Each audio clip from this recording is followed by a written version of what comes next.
తిరగబడ్డ జనం. ఇథనాయిల్ ఫ్యాక్టరీకి వ్యతిరేకంగా ఆందోళనలు. కదం దొక్కిన 10 గ్రామాల ప్రజలు. కనీస కంపెనీ కంటైనర్కు నిప్పు, వాహనాలు ధ్వంసం. ఆందోళనకారులపైన పోలీసుల లాఠీచార్జు. కంపెనీ ఏర్పాటు చేస్తే ఊరుకోమంటున్న జనం. గద్వాల జిల్లా పెద్దదన్వాడలో తీవ్ర ఉద్రిక్తత. ఇక చూడండి, రేవంత్ సర్కారు తీరుపైన జనం తిరగబడుతున్నారు. ప్రజా వ్యతిరేక నిర్ణయాలు తీసుకుంటున్నారంటూ రణరంగానికి దిగుతున్నారు. జోగులాంబ గద్వాల జిల్లా పల్లె జనం చేతిలో కర్ర పట్టుకొని పోరుబాట పట్టారు. ఇథనాయిల్ ఫ్యాక్టరీ వద్దంటూ శాంతియుతంగా నిరసనలు తెలుపుతుంటే ప్రభుత్వం అనగదొక్కాలని చూస్తోందని ఆగ్రహం వ్యక్తం చేశారు. 10 గ్రామాల ప్రజలు ఏకమై పెదదన్వాడలోని కంపెనీ స్థలంపై పోరుకు దిగారు. అక్కడ ఉన్న కంటైనరు వాహనాలకు ధ్వంసం చేశారు. కంపెనీ పెడితే ఊరుకునేది లేదని చెప్పేసి ప్రభుత్వానికి వార్నింగ్ ఇచ్చారు. నిన్న చాలా గందరగోళం జరిగింది. మనం ఈ తలగబెట్టి చూపించకూడదు, కానీ మిగతా చూపిస్తాను కానీ మీకు ఒక్కసారి. ఇగో ఆఫీస్కి పోగానే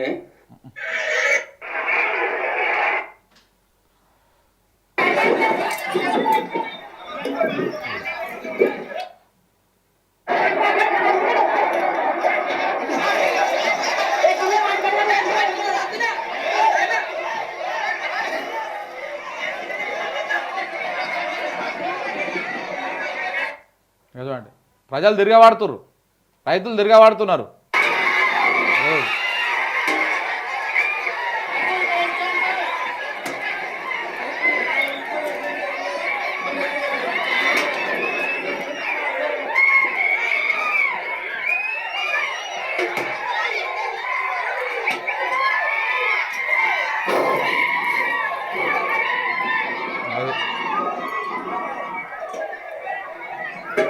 పెద్ద రణరంగమే అయిపోయింది చూడు రాజుడిడ.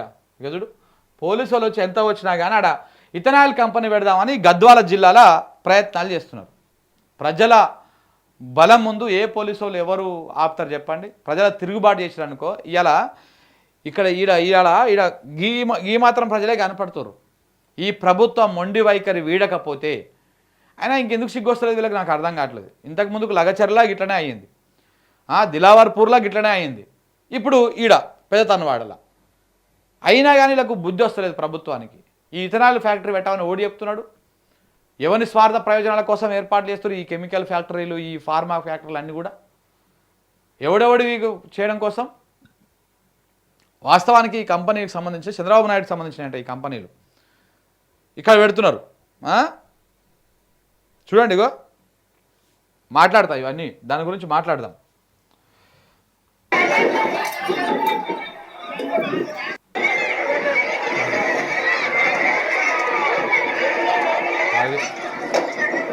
ఇట్లా ప్రజలు దాల్చుకుంటే ఈ రకంగా తిరగబడతారు, ఈ రకంగా తరిమి కొడతారు.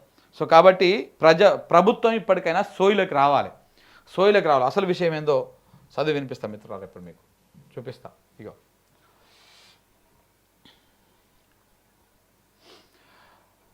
పంట పొలాలను చెరబడుతున్న కాంగ్రెస్ ఏలుబడిలో గుండె మండిన రైతు మరలబడుతున్నటువంటి దృశ్యం ఇది. ఇంకో ఇట్లా తిరగబడుతున్నారు. మొన్న లగచర్ల, నిన్న దిలావర్పూరు, ఇప్పుడు పెద్దదన్వాడ. పేరు ఏదైనా కానీ ఊరూరా అదే జనాగ్రహం. పచ్చని సాగును ఫార్మా కంపెనీల కోసం, ఇథనాయిల్ ఫ్యాక్టరీల కోసం బలిపెడుతున్నది కాంగ్రెస్ ప్రభుత్వం. ఈ ఇథనాయిల్ అంటే నాకు గుర్తుకొచ్చింది, అప్పట్లో కొంతమంది జర్నలిస్టులు, కొంతమంది న్యూట్రిషన్లు వీళ్ళందరూ కలిసి ఈ ఇథనాయిల్ కంపెనీల మీద ఓ పెద్ద కథనం చేసేది. ఒక్కటే ఉండే పాలమూరు జిల్లాలో. దాని మీద పెద్ద కథనాలు చేసి అంత దాని మీద స్టోరీలు చేసి, మరి ఇప్పుడు వాళ్ళకి ఇవన్నీ కనపడతలేవు. లగచర్ల మీద మాట్లాడలే, దిలావర్పూర్ మీద మాట్లాడలే, ఈ సోకాల్డ్ బ్యాచ్ మొత్తం అంతా కూడా. ఇంతెందుకు ప్రొఫెసర్ నాగేశ్వర్ కూడా మాట్లాడలేదు తెలుసా.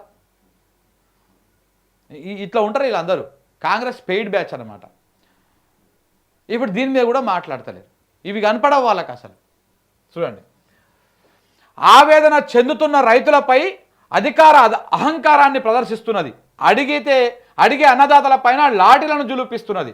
లగచర్ల ఘటనను మర్చిపోకముందే సీఎం సొంత గడ్డ పైన మరోసారి రైతులు తిరగబడ్డారు.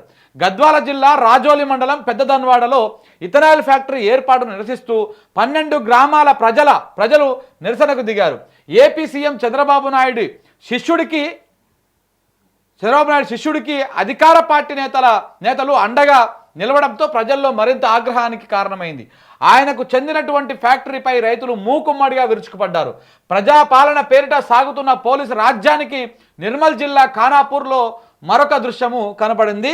పెద్ద మనిషిని పాపం ఆ పెద్ద మనిషిని చూస్తేనన్నా అంత ఘోరంగా తీసుకుపోయిండు పోలీసు అధికారి, ఘోరంగా గుంజుకపోయిండు పాపం ఆయన బక్కపల్సని మనిషి.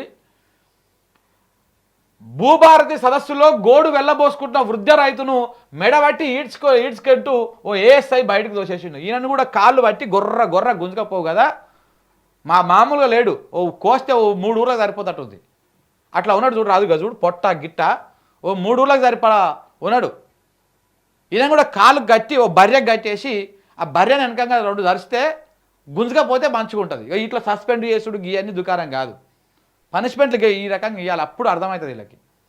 రంగారెడ్డి జిల్లాలో ఫార్మా పేరిట భయకంపిత వాతావరణాన్ని సృష్టిస్తున్న రేవంత్ సర్కార్ అంతటితో ఆగకుండా 1847 మంది రైతుల ప్లాట్ల నుంచి గ్రీన్ ఫీల్డ్ పేరిట రాకాసి రహదారిని నిర్మిస్తున్నది. ఎన్నికపల్లిలో గోశాల పేరుతో పంట పొలాలపైన కన్నేసిన కాంగ్రెస్ ప్రభుత్వం అడ్డొచ్చిన రైతులపైన దౌర్జన్యానికి తెగబడుతున్నది.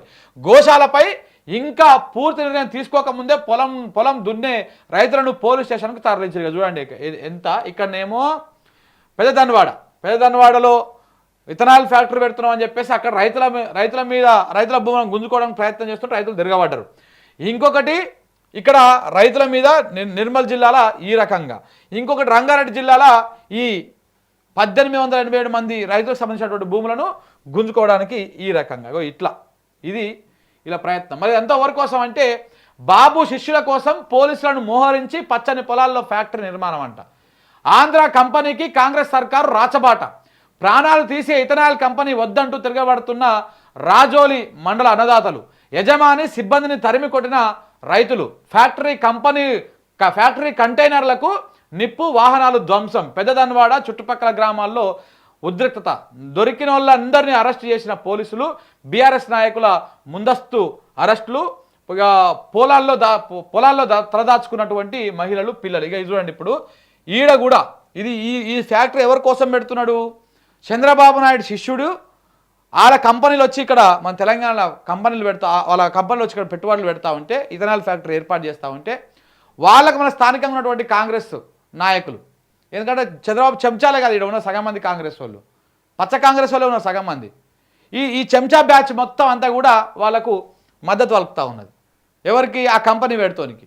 ఇక ప్రజలు ఇథనాల్ ఫ్యాక్టరీ పెడితే మనకు లేనిపోని విషజ్వరాలు, రోగాలు, మన భూములు ఖరాబ్ అయిపోతాయి, మన నీళ్లు ఖరాబ్ అవుతాయి అని చెప్పేసి వాళ్ళు దాన్ని వ్యతిరేకించి నిన్న పోయి అందరు కలిసి దాని మీద తిరగబడితే ఇప్పటికే కొంతమంది దొరికినట్టు అరెస్ట్ చేసి తీసుకుపోయారంట పోలీస్ స్టేషన్కి. మిగతా వాళ్ళు కొంతమందిని వదిలేసారు. ముందే బీఆర్ఎస్ వాళ్ళను అరెస్ట్ చేసిరంట. మళ్ళా రైతులను అరెస్ట్ చేసుడు, లోపలేసుడు, వాళ్ళకి సంఖ్యలు వేసుడు, ఇట్లాంటివన్నీ జరుగుతాయి మళ్ళా. కానీ యావత్ తెలంగాణ సమాజం వీళ్ళు వెనకాల ఉండాలి. చంద్రబాబు శిష్యుడు కంపెనీలు ఏంది, వాళ్ళ కథ ఏంది, ఇక్కడికి వచ్చి మన మీద పెత్తనం ఏంది? ఆ భూములపై ఆశలు వదులుకోండి. ఎరికపల్లి రైతులకు ఆర్డీఓ స్పష్టీకరణ. అవి ప్రభుత్వ భూములేనని ప్రకటన. గోశాలకు భూములు ఇచ్చే ప్రసక్తే లేదు. సర్కారుకు తేల్చి చెప్పిన దళిత రైతులు. భూములకు పోలీసు బలగాల కాపలా. దుక్కిదునుతున్న అన్నదాత అరెస్టు. రైతులకు మద్దతుగా బీఆర్ఎస్, సిపిఎం. ఇది ఈడనేమో ఎనికపల్లినేమో గోశాల కోసం అని చెప్పేసి దళితుల భూములను గుంజుకుంటారు. ఇక ఫార్మా రైతుల ప్లాట్ల నుంచి ఈ ఫార్మా రైతులకు ప్లాట్లు ఇచ్చారు కదా, ఆ ప్లాట్ల నుంచి గ్రీన్ ఫీల్డ్ రోడ్డు పోతుందంట. ఇక్కడ వీళ్ళది గోస, ఇక్కడ ఈ పెద్ద మనిషిది గోస. ఇక ఈ రకంగా రైతన్నల పైన సర్కారు ఈ రకంగా దౌర్జన్యం చేస్తున్నది. చూడండి, మీకు పోయే కాలం దగ్గర పడితే గిట్లనే ఉంటుంది. ఇక కాలం దగ్గర పడ్డప్పుడే గిట్లాంటి కార్యక్రమాలు అన్నీ చేస్తూ ఉంటారు, రైతుల మీద తిరగబడతారు. ఇక కాకి కర్కశం, కాకిలు అనలేము, ఇంకా ఏమని అనవచ్చు.